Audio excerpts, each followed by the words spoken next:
राष्ट्रपति रामनाथ कोविंद करेंगे एशिया के पहले बाल्टिक सांस्कृतिक अध्ययन केंद्र का अवलोकन। आज शांति कुंज के स्वर्ण जयंती समारोह में राष्ट्रपति होंगे शामिल। उत्तराखंड में सीएम धामी आज पहुंचेंगे सितारगंज। सीएम धामी करेंगे चीनी मिल के पेराई सत्र का शुभारंभ। करीब 3:40 पर मुख्यमंत्री आवास के लिए होंगे रवाना। चार धाम देवस्थानम बोर्ड मामले में उच्च स्तरीय समिति ने सीएम को सौंपी 89 पेजों की रिपोर्ट। भाजपा महिला मोर्चा की राष्ट्रीय महामंत्री दीप्ति बोली, कांग्रेस के लिए महिलाएं सिर्फ वोट बैंक। कांग्रेस का दोहरा चरित्र आया सामने। देश भर में ओमिक्रॉन को लेकर अलर्ट। उत्तराखंड में बाहर से आने वालों की बॉर्डर पर होगी जांच।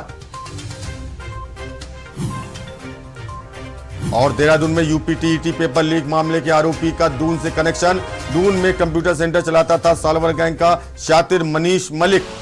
आप देख रहे हैं के न्यूज, खबरों का सारथी। और संसद का शीतकालीन सत्र आज से शुरू हो गया है और सबसे बड़ी अहम खबर जो है कृषि कानूनों को लेकर जो बिल पास होना था वापसी का, वो आज पास हो गया। लोकसभा में पास हो गया है और राज्यसभा की कार्रवाई अभी जारी है। संसद का शीतकालीन सत्र आज से शुरू हुआ है। हंगामेदार शुरुआत हुई पहले दिन संसद के शीतकालीन सत्र की और लोकसभा के बाद राज्यसभा में 1 बजे बिल पेश होगा। लोकसभा में बिल पास हो गया है, अब राज्यसभा की बारी है। 1 बजे राज्यसभा में पेश किया जाएगा बिल कानून वापसी का। लेकिन किसान आंदोलन में डटे किसान नेता और किसान इससे खुश नजर नहीं आ रहे हैं, क्योंकि उनकी मांग एमएसपी पर कानून पर टिकी है और मुआवजा जो 750 किसान लगभग शहीद बता रहे हुए हैं, उनके परिजनों को मुआवजा, उचित मुआवजा और एमएसपी पर कानून पर गारंटी। किसान नेताओं का साफ कहना है। इसके अलावा कांग्रेस ने भी प्रदर्शन किया था जिस समय सदन स्थगित हुआ था। और आपको ले चलते सीधे राज्यसभा से, जहां कार्रवाई इस समय जारी है। I rise to lay on the table of the House the papers listed against by name. My name at serial number 2 in today's list of business. Petition praying to conserve and revitalize the dying rivers across the country. Sri Subhash Chandra Singh. And I have already called him. Keshav. Sir, with your kind permission, I rise to present to the House a petition signed by Sri Vibhodendra Pratap Das, President Odisha Krushak Mahasangh, and Sri Manas Ranjan Sahu, President Seva Samiti, resident of Bhubaneswar, Odisha, praying to conserve and revitalize the dying river across the country. Members, I have to inform that I had received a letter dated 15th September 2021 from Mrs. Arpita Ghosh, member representing the state of West Bengal, resigning her seat in the Rajya Sabha. I have discussed with her. तो राज्यसभा में bill पेश होना है, लोकसभा में पास हो गया है। और इसी खबर पर ज़्यादा जानकारी के लिए हमारे रेजिडेंट एडिटर अमित दुबे जुड़े हैं। अमित, राज्यसभा में बिल पेश होना है तो उम्मीद है कि राज्यसभा में भी बिल पास हो जाना चाहिए। जी बिल्कुल, क्योंकि सरकार खुद कृषि बिल वापसी कानून का समर्थन कर रही है। सरकार ने खुद अनाउंसमेंट किया है, विपक्ष लगातार पहले से ही मांग कर रहा था, तो इसमें कोई दो राय नहीं है कि लोकसभा से राज्यसभा में भी कृषि वापसी बिल जो है वो पास हो जाएगा।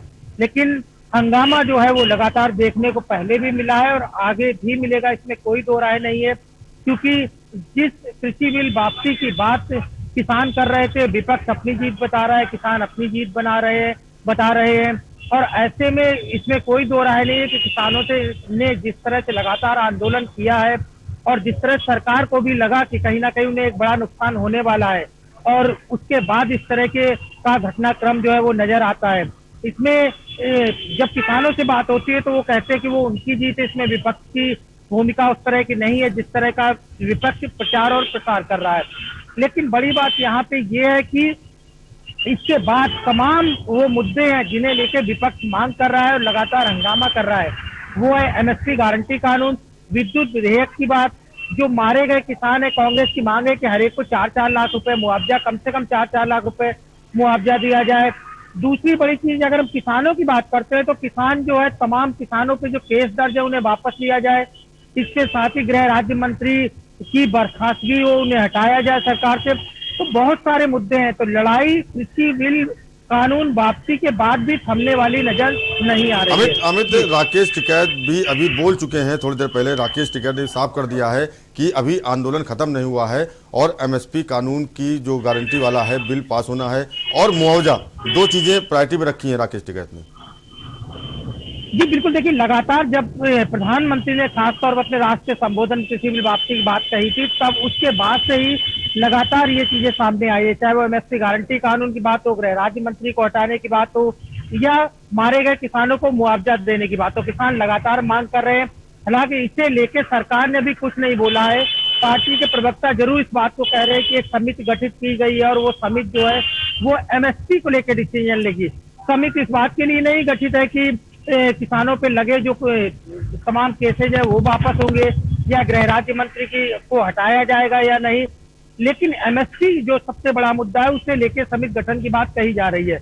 अब लेकिन विपक्ष इस बात को लेकर तैयार नहीं है। विपक्ष का कहना था अगर एमएसपी सरकार बिल वापस ले रही तो एमएसपी गारंटी कानून भी इसी सत्र में ले आती, जिसे खुद तमाम विपक्ष समर्थन कर रहा है। जाहिर तौर पर वो पास हो जाता और ऐसे में किसानों को एक बड़ी राहत मिलती।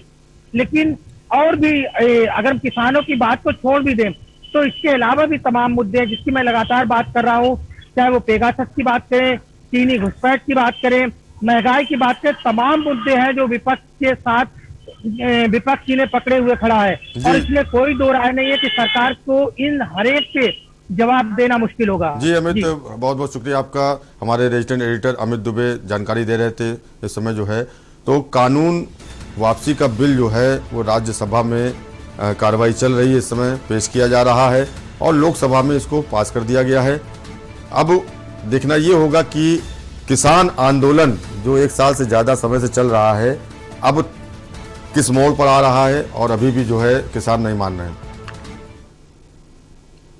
खबर देहरादून से है, जहां 4 दिसंबर को पीएम मोदी की एक विशाल जनसभा होगी जिसका सीएम धामी ने जायजा लिया। इस दौरान सीएम धामी ने कहा कि हम यहां तैयारियों के लिए आए हैं। प्रधानमंत्री उस दिन लगभग 4000 करोड़ रुपए की योजनाओं जो पूरी हो चुकी हैं उनका लोकार्पण करेंगे और 26,000 करोड़ रुपए की योजनाओं का शिलान्यास करेंगे।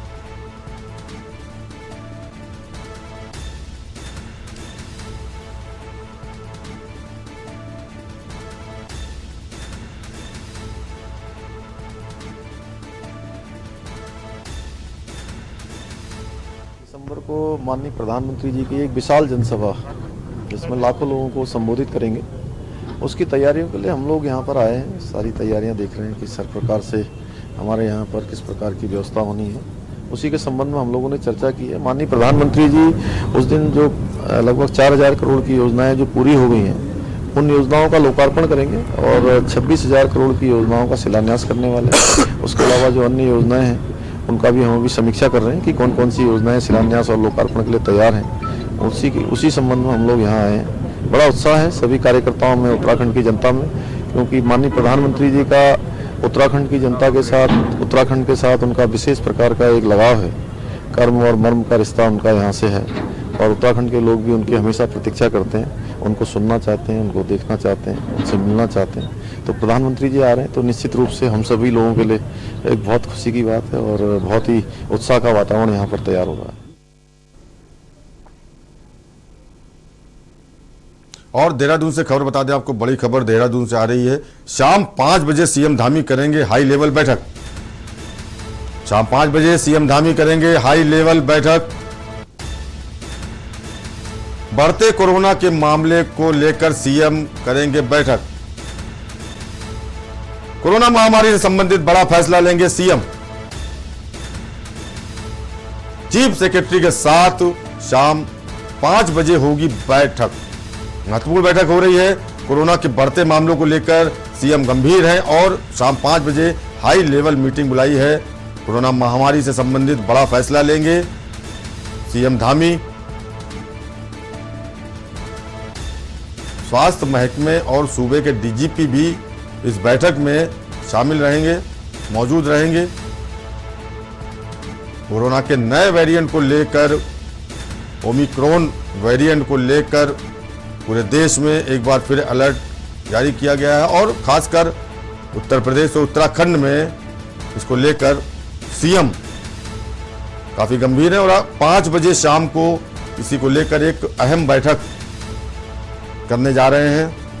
मुख्य सचिव के साथ में डीजीपी में मौजूद रहेंगे और स्वास्थ्य विभाग के आला अधिकारी और डॉक्टर्स भी इस बैठक में मौजूद रहेंगे। कोरोना के संभावित खतरे को देखते हुए क्या कदम उठाने हैं, क्या फैसले लेने हैं, ये भी इस मीटिंग में तय होगा और वेरिएंट के खतरे को लेकर डॉक्टरों से विचार विमर्श भी करेंगे सीएम धामी और क्या फैसले लेने चाहिए डीजीपी कानून व्यवस्था के लिहाज से और मुख्य सचिव बैठक में शामिल रहेंगे। क्या बॉर्डर पर रोक आने जाने वालों पर या और भी जो भी निर्णय लिए जाएंगे।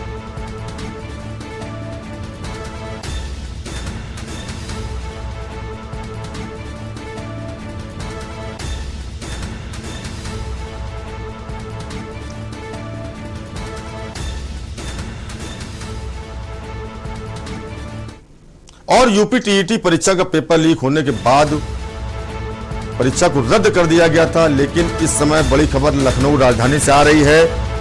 यूपी टीईटी परीक्षा की नई तारीख घोषित हो गई है, अगली तारीख तय कर दी गई है। 26 दिसंबर को नियत की गई है तारीख।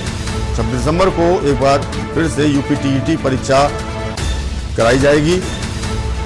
आपको बता दें कल यूपी टीईटी परीक्षा का पेपर लीक होने के बाद परीक्षा को तत्काल निरस्त कर दिया गया था और इसके बाद विपक्ष भी हमलावर हो गया था सरकार पर, क्योंकि लाखों परीक्षार्थियों के भविष्य से खिलवाड़ का आरोप विपक्ष लगा रहा था और कहीं ना कहीं इस मामले पर यूपी सरकार ने गंभीरता से लेते हुए सभी परीक्षार्थियों को कल ही वापसी के लिए मुफ्त यात्रा के लिए कहा था। अपना कार्ड दिखा के मुफ्त यात्रा करें, वापस जाए और 26 दिसंबर अब परीक्षा की तारीख तय कर दी गई है। 26 दिसंबर को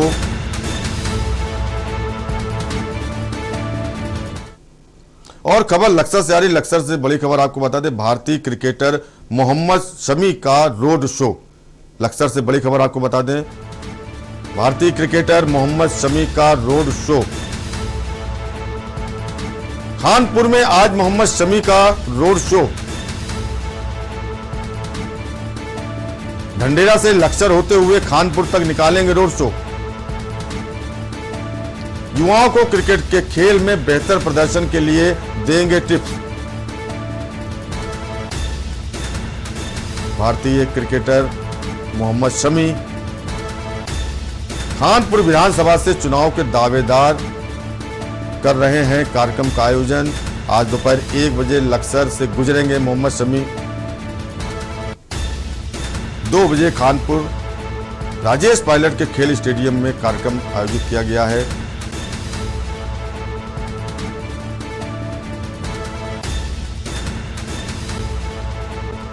कानपुर में मोहम्मद शमी का रोड शो है आज। ढंढेरा से लक्सर होते हुए कानपुर तक निकालेंगे रोड शो।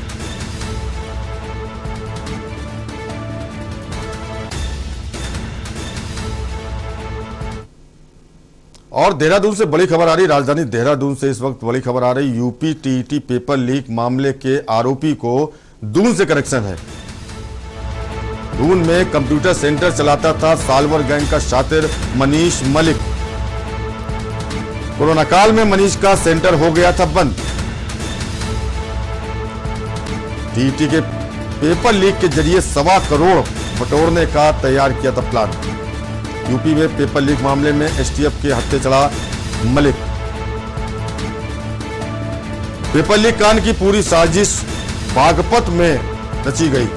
सूत्रों के मुताबिक शातिर मनीष मलिक के पिता शामली के झाल गांव से 10 बीघा जमीन का मालिक है। सालवर गैंग का सरगना शातिर मनीष मलिक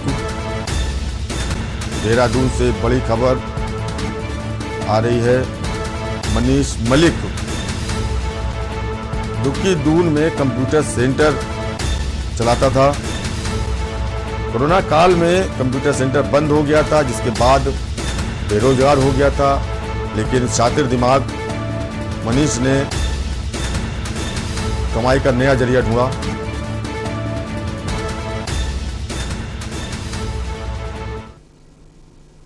ऋषिकेश में परमार्थ निकेतन आश्रम में राष्ट्रपति रामनाथ कोविंद के आगमन को लेकर वीआईपी ड्यूटी पर आए पुलिसकर्मियों और कर्मचारियों के कोरोना पॉजिटिव मिलने से पुलिस और प्रशासन में हड़कंप मच गया है। आनन फानन सभी पुलिसकर्मियों को अपने अपने जिलों में वापस भेज दिया गया है। सभी को अगले 14 दिन तक होम आइसोलेशन में रहने के निर्देश दिए गए हैं। बता दें कि राष्ट्रपति कार्यक्रम में तैनात कुछ पुलिसकर्मियों पर कोविड-19 का परीक्षण पॉजिटिव पाया गया। क्या कुछ रहा, डीजीपी अशोक कुमार ने क्या कहा, सुनाते हैं आपको। आए कितने लोग कोरोना पॉजिटिव पाए गए? देखिए, हमारी जो पुलिस की ड्यूटी है वो 1000 से अधिक लोगों की लगती है और इसमें हमने जो लोग ड्यूटी पे रिपोर्ट किए थे उनको ड्यूटी पे लगाने से पहले कोरोना टेस्टिंग कराई थी, तो 7 पुलिसकर्मी पॉजिटिव आए हैं, जबकि 12 अन्य विभागों के लोग भी पॉजिटिव आए हैं। सर, कौन कौन से विभागों के लोग हैं? उसमें पीडब्ल्यूडी भी है, प्रोजेक्ट डायरेक्टर भी हैं, आरटीओ के भी लोग हैं। पुलिसकर्मी 7 पॉजिटिव आए हैं, तो हमने उनको ड्यूटी पे नहीं लगाया, उनको क्वारंटाइन कर दिया गया है। और इसका एक इंडिकेशन ये भी है कि अभी जो पिछले 2-3 महीने से कोरोना कम चल रहा था, इसका मतलब कहीं न कहीं से कोई स्ट्रेन आया है, तो अब हम उसको लगातार जो है अपने पुलिसकर्मियों की टेस्टिंग बढ़वा रहे हैं। सर, कौन कौन से जनपद के लोग इसमें शामिल थे? इसमें चमोली था, रुद्रप्रयाग था, टिहरी था, पौड़ी था। सर, एहतियात के तौर पर अब आगे क्या कदम उठाए जा रहे हैं? मैंने बताया ना कि अब हम सभी पुलिसकर्मियों का एक राउंड फिर से टेस्ट करवा रहे हैं, जिससे कि अगर कहीं कोरोना स्प्रेड हुआ है तो वो पकड़ा जाए। और यहाँ रुकेंगे छोटे ब्रेक के लिए। आप देख रहे हैं के न्यूज, खबरों का सारथी। सदियों से सुनते आए हैं, बेटे बड़े होके अच्छी सी नौकरी करना, अच्छी सी नौकरी करना।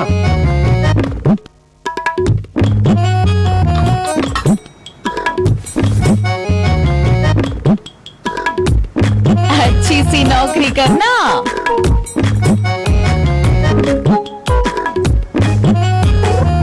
अच्छी सी नौकरी करना।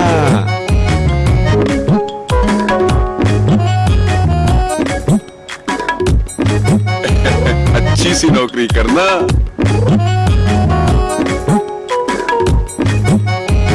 अच्छी सी नौकरी करना।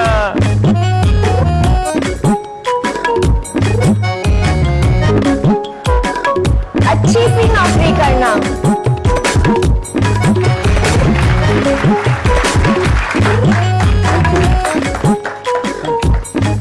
अच्छी सी नौकरी करना। अगर सब अच्छी नौकरी करने वाले बनेंगे तो नौकरी देगा कौन?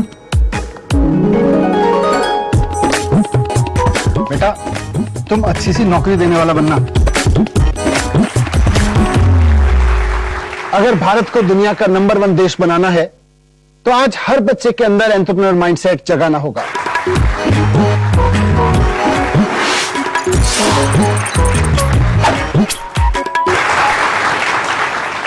बिजनेस ब्लास्टर्स हमारी एक पहल है जो बच्चों को सिखा रही है कि उन्हें नौकरी ढूंढने वाला नहीं, नौकरी देने वाला बनना है।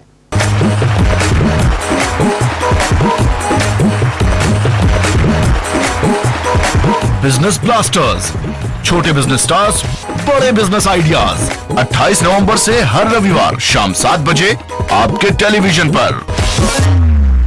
खुदी को आजमाया है तो ये अंदाज आया है, खुदी को आजमाया है तो ये अंदाज आया है। तुम में भी मैं हूं, शुद्ध प्लस पान मसाला। प्रधानमंत्री जी के महासंकल्प को आत्मसात करते हुए मुख्यमंत्री पुष्कर सिंह धामी के नेतृत्व में उत्तराखंड सरकार जल जीवन मिशन को बेहतर तरीके से क्रियान्वित कर रही है। साथ ही राज्य के नागरिकों को सहभागी बनाकर हर घर में शुद्ध पेयजल पहुंचाने के लिए कृत संकल्पित है। राज्य की अधिकांश भूमि पहाड़ी होने की वजह से पानी की काफी समस्या हुआ करती थी। कई स्थानों पर तो पानी लाने के लिए बच्चों एवं महिलाओं को दूर तक जाना पड़ता था।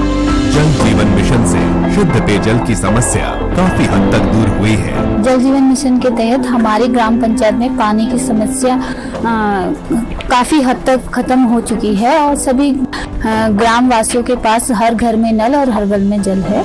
अब घर में भरपूर पानी आने से स्थानीय लोगों ने घर में ही पर्यटकों के लिए होम स्टे जैसी सुविधाएं प्रारंभ कर दी हैं, जो पर्यटकों के लिए ठहरने का बेहतर विकल्प भी है। स्थानीय लोगों के लिए आजीविका का एक जरिया बना है। हमारे यहाँ पहले 1-2 होम स्टे हुआ करते थे और उनके लिए उन लोग टैंकर से पानी डलवाते थे, लेकिन अब सभी को पानी पर्याप्त मात्रा में मिल रहा है तो सभी ने होम स्टे बनाने शुरू कर चुके हैं और लोगों को इससे काफी फायदा है। राज्य के ग्रामीण क्षेत्रों के लगभग 15 लाख घरों में से 60 लाख से अधिक घरों को नलों से जोड़ा जा चुका है। शहरी क्षेत्रों में लगभग 12 लाख घरों में से 5 लाख से अधिक घरों को पेयजल योजना से जोड़ा जा चुका है। उत्तराखंड सरकार द्वारा दिसंबर 2020 तक हर घर तक शुद्ध पेयजल पहुंचाने का लक्ष्य रखा गया है। मुख्यमंत्री पुष्कर सिंह धामी के नेतृत्व में जल जीवन मिशन राज्य में आजीविका के नए आयाम रचते हुए पलायन को विराम दे रहा है, साथ ही आत्मनिर्भरता की संकल्पना को भी साकार कर रहा है। जल जीवन मिशन, हर घर खुशियां, हर घर जल।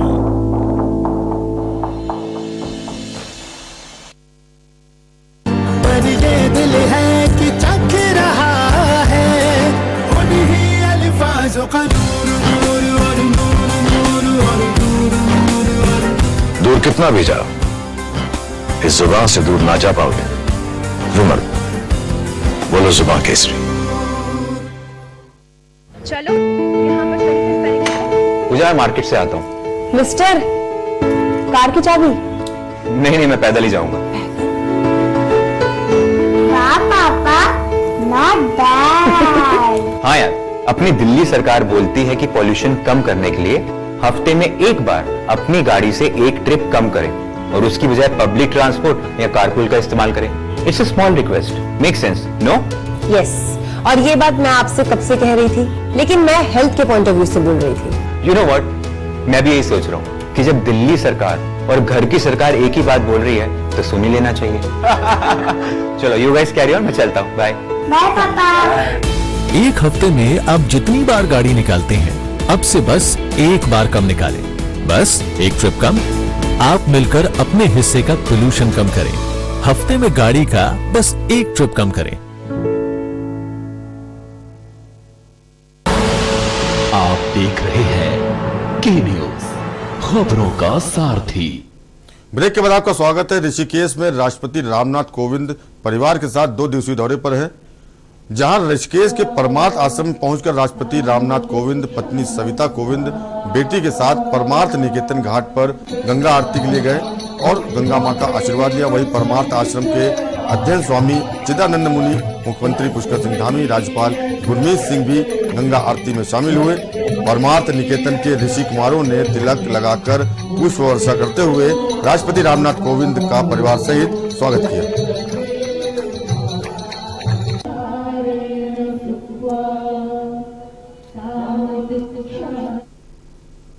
आजादी के 75 सालों बाद देवप्रयाग विधानसभा के हिंडोला खाल ब्लॉक के रणसोलीधार क्षेत्र के लोगों को सौगात मिलने जा रही है। जल्दी यहां बैंक की शाखा खोलने की मांग पूरी होने जा रही है। आपको बता दें कि इस इलाके को बैंक कनेक्टिविटी से जोड़ने के लिए स्टेट बैंक यहां अपनी शाखा खोलने जा रहा है। देवप्रयाग विधायक विनोद कंडारी ने इस बात की जानकारी दी। देवप्रयाग विधायक विनोद कंडारी ने बताया कि यहाँ के ग्रामीण आजादी के बाद से बैंक खोलने की मांग करते आ रहे हैं, जिसे देखते हुए अब यहाँ बैंक की शाखा खोली जा रही है। जारी करते हैं क्योंकि मकान को बैंक खोलने की जो प्रोसेस है तो SBI ने शुरू कर दिया, उसकी विज्ञप्ति व्यवहार में आ गई है। और एक जो है तेदार जखन से तेदार बैंड तक, तेदार ग्राम सभा तक, और दूसरी गैर रौसोली से टकुली।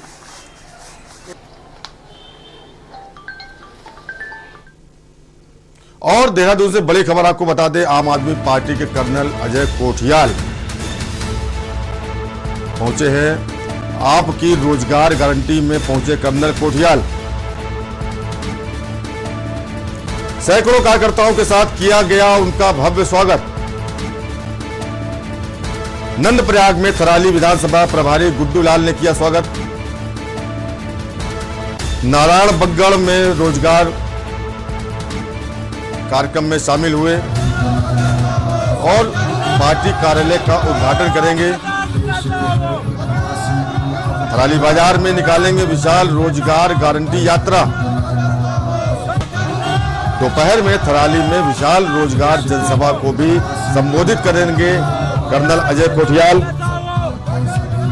सवाड़ गांव भी जाएंगे जनसभा के बाद कर्नल अजय कोठियाल। सवाड़ में ग्रामीणों से करेंगे मुलाकात।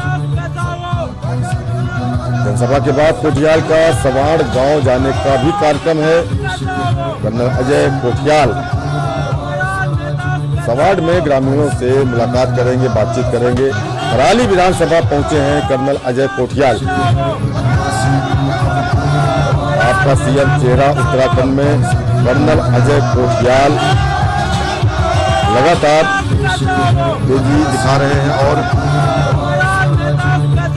दौरे कर रहे हैं, लोगों से मिल रहे हैं। आगामी विधानसभा चुनाव 2022 भी होने वाले हैं, जिसको लेकर आम आदमी पार्टी के संयोजक और दिल्ली के सीएम अरविंद केजरीवाल ने कर्नल अजय कोठियाल को कमान सौंपी है उत्तराखंड में आम आदमी पार्टी की।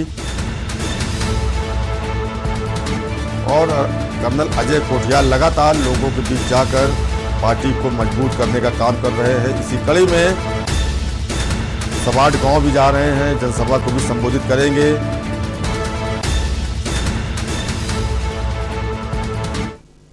और खबर उत्तराखंड में फिलहाल इतना ही। बाकी खबरों के लिए देखते रहिए के न्यूज इंडिया। नमस्कार।